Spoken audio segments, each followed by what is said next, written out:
শিল্পী জগৎ থেকে জুবিন গার্গ বিদায় নিয়েছে। তিনি বলেছেন আমার কোন জাতি নাই, আমার কোন ধর্ম নাই। হায় আল্লাহ, লালন সাহেব কথা বলছে বাবু।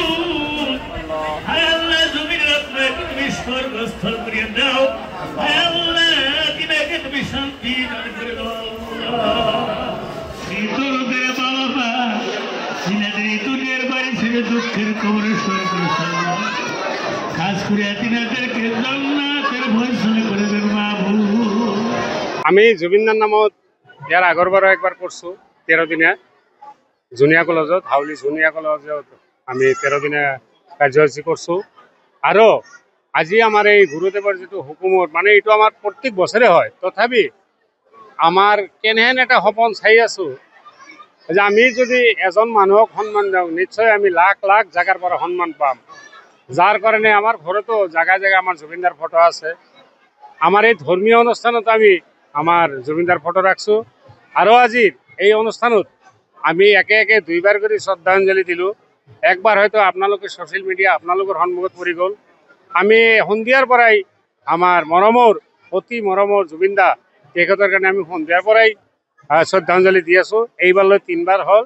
আৰু আপোনালোকে আশীৰ্বাদ কৰিব। আজি যিটো ধৰ্মীয় মহফিল, আজি এই ধৰ্মীয় মেহফিলত চপৰাতি আমাৰ জুবিনদাৰে আলোচনা হ'ব। হয়তো যদি আমাৰ যিটো আমাৰ গুৰুদেৱৰ হুকুম, এই হুকুমত হিচাপে যিটো আমি চলি আছোঁ, তথাপি কথাত কথাই আমাৰ জুবিনদাৰ যিজন মানুহ এই পৃথিৱীত না কোনো মিনিষ্টাৰৰ তুলনা আছে, না কোনো ব্যক্তিৰ তুলনা আছে। কোনো ব্যক্তিৰ লগত তেখেতৰ তুলনা নাই। আমি সপোনতো ভবা নাছিলোঁ যে আমাৰ জুবিনদাই এনেকুৱা এজন মানুহ, যে সেই মানুহ এটা হীৰাৰ টুকুৰা নহয়, এটা মানিকৰ টুকুৰাও নহয়। সোণাটো বাদ দিয়ক, সোণা বহুত তলত ৰৈ গ'ল। এনেকুৱা এটা মানিকত কৰি বেছি মূল্যৱান সেই বস্তু আমাৰ অসম ৰাজ্য, অসম মাটিৰ পৰা ওলাই যাব কেতিয়াও ভবা নাছিলোঁ। সেইটো কাৰণে আমি বিৰাট এটা দুখিত। আজিৰ যিটো অনুষ্ঠান, এই অনুষ্ঠানত আমি আমাৰ বিশেষ প্ৰায়ভাগ যিমানজন মানুহ আহি আছে, প্ৰায়ভাগ মানুহেই জুবিনদাৰ নামটো লৈ আছে।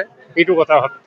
আমি আমাৰ জুবিনদাই যিটো ইনচাফ, হক, মানে ন্যায় বোলা বস্তু যিটো, সেইটো পাব লাগে।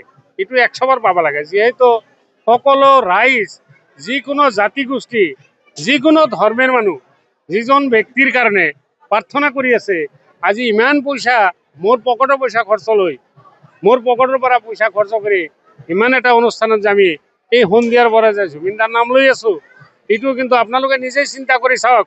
আৰু অসমবাসী ৰাইজ সকলোৱে চিন্তা কৰি চাওক। আৰু তাৰে পাছে পাছে আমাৰ ভাৰতবাসী ৰাইজ সকলোৱে চিন্তা কৰি চাওক।